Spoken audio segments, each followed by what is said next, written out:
सर्वश्रेष्ठ प्रदर्शन अभी तक का महाराष्ट्र में बीजेपी का। देखिए किस तरह का प्रदर्शन, बीजेपी जिस तरह से अपने दम पर जितनी सीटें लेकर आ रही है वो अभी तक का सर्वश्रेष्ठ प्रदर्शन बीजेपी का है। टॉप 3 में महायुति भी नहीं है। उद्धव का सबसे खराब प्रदर्शन है। देखिए कहां पहुंच चुकी है शिवसेना। शिंदे 57 पर हैं तो उद्धव ठाकरे की पार्टी अब 16 सीटों पर, शायद इस वक्त 17 सीटों पर देखिए आगे चल रही है। तो 17 और 57 ये अंतर है। शरद पवार एनसीपी 13 पर है और अजित पवार बेहतर कर रहे हैं। और ये कहा भी जा रहा था कि लोकसभा में जितना खराब उनका प्रदर्शन रहा था वैसा प्रदर्शन उनका अब नहीं रहेगा। एनसीपी शरद पवार 13 सीटों पर आगे हैं तो एनसीपी अजित पवार 36 सीटों पर आगे हैं। लेकिन इस डेटा को समझने के लिए बड़े चेहरे कहां पर आगे हैं, कहां पर पीछे हैं और कौन से फैक्टर्स काम कर रहे हैं, सीधे रुक करते हैं हमारे डेटा सेंटर का। समीर के पास चलते हैं। Over to you Sameer.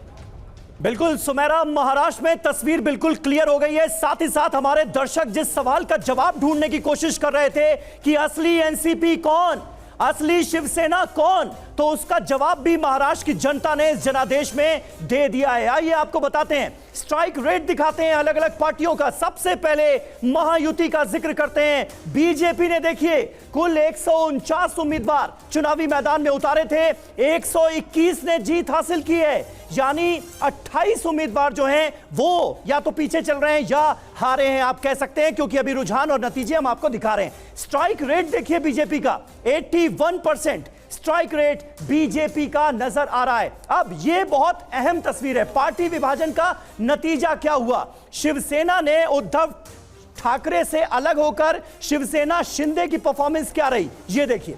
81 सीटों पर शिवसेना ने अपने उम्मीदवार उतारे, 55 पर जीत हासिल हुई, सिर्फ 26 सीटों पर हार हासिल हुई। रुझानों के हिसाब से यह आंकड़ा हम आपके सामने रख रहे हैं, यानी स्ट्राइक रेट जो रहा वो 67.9% का रहा। यानी कुल मिलाकर एकनाथ शिंदे ने अपना दबदबा स्थापित कर दिया और बता दिया कि असली शिवसेना यही है।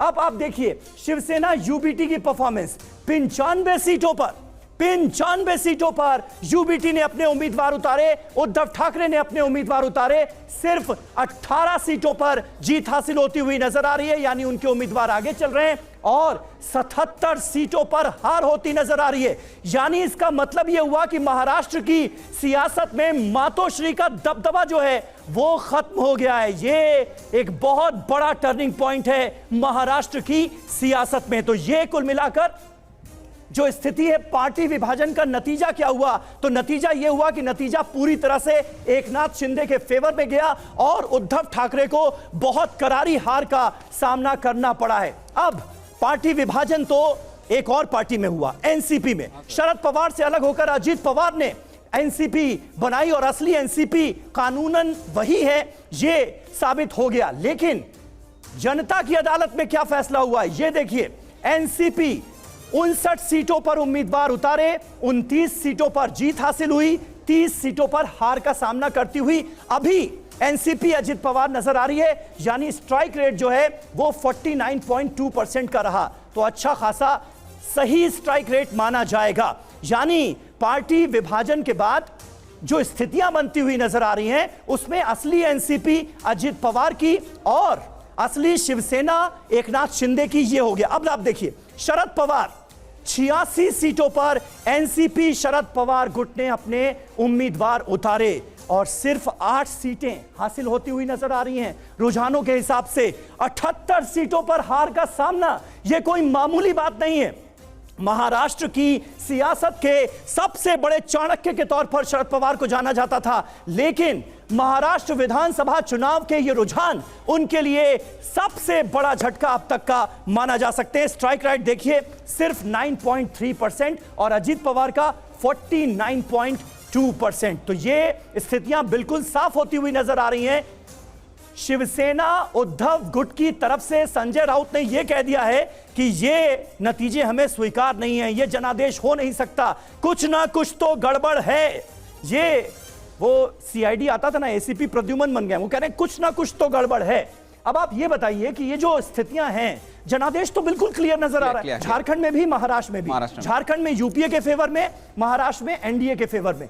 सबसे बड़ी वजह आपको क्या नजर आ रही है? पहले झारखंड देखिए, झारखंड में देखिए आप वोट शेयर पहले देख लेंगे। हाँ। तो 44-36। अब देखिए पिछले बार से मतलब पार्लियामेंट से जंप हो रहा है। और अगर आप सीट टैली देख लेंगे 50 to 26, ठीक है, तो मतलब आप समझ लीजिए डबल सीट जीत रहा है। 26 into 2 मतलब आपका 54, राइट। तो 2/3 सीट जीत रहा है, ठीक है ना। ये क्लियर, मतलब झारखंड में कोई एंटी इनकम्बेंसी नहीं थी। देखिए मैं आपको बोल रहा हूं जो रिजल्ट्स आया it is a mirror image. Supriya Shrinate कुछ कह रही है, ये सुन ले। और हम उनकी उम्मीद पर जरूर खरे उतरेंगे, जैसे कि हम झारखंड में खरे उतरे हैं।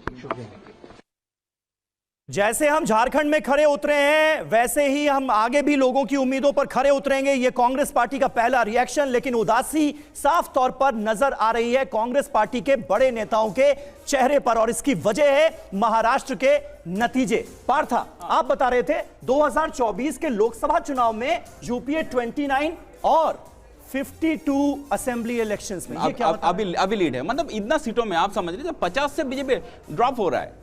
तो आपका जो है वोट शेयर आप जंप हो रहा है, ये जंप हो रहा है, तो मतलब क्या हो रहा है, देखिए एक ही इश्यू में वोटिंग हो रहा है, जहां आपने पैसा दिया, ठीक है, और मैं आपको वोट कर रहा हूं।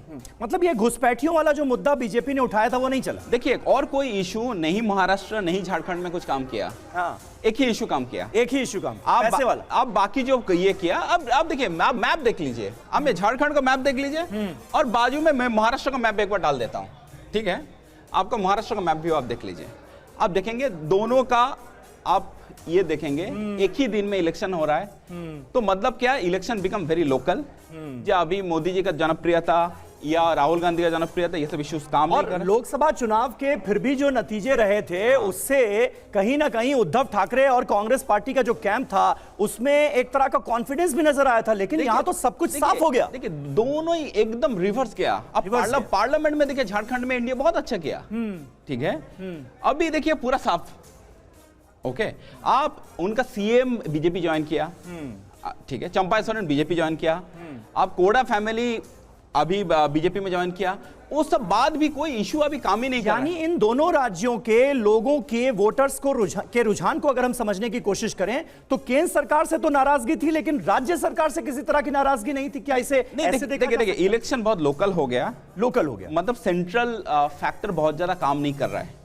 जब पहले जैसा जब मोदी जी जाकर एक स्टेट जिता दिया, ये जिता दिया, अभी देखिए मोदी जी कैंपेन से काफी उतना कैंपेन नहीं कर रहा है, लेकिन क्या होगा तो इलेक्शन लोकल बना रहा है, और इलेक्शन में जो इलेक्शन मैनेजमेंट बीजेपी अलग लेवल में लेके जा रहा है। आप तो पार्था का अपना एनालिसिस ये कहता है कि सिर्फ एक ही मुद्दा चला है झारखंड में, मैया योजना का असर साफ तौर पर नजर आ रहा है जनादेश में, और महाराष्ट्र में लाटकी बहना योजना ने कमाल कर दिया है, और इसका क्रेडिट लोग एकनाथ शिंदे को देते हैं। तो अब उनकी भूमिका क्या होगी, इस पर जब हम सवाल जहन में आता है तो इसका एक ही जवाब है कि शायद इस बार नहीं। एक बार बीजेपी ने त्याग किया, इस बार बीजेपी का जो परफॉर्मेंस रहा है वो बहुत शानदार है, अब तक का सबसे शानदार परफॉर्मेंस बीजेपी का देखने को मिल रहा है। इलेक्शन कमीशन 127 का सीट में बीजेपी आगे है, मतलब स्ट्राइक रेट हो रहा है 83-84%। मतलब आप समझ रहे हैं 83-84%, मतलब अगर ये 200 सीट लड़ता था तो अकेले मतलब सरकार बना सकते थे। ठीक है, इलेक्शन में एकदम चला। तो ये आंकड़े बहुत हद तक सुमेरा ये भी साबित कर रहे हैं कि अब मुख्यमंत्री कौन होगा ये सवाल बाकी ही नहीं रह गया है, मतलब देवेंद्र फडणवीस कहीं आगे निकल गए।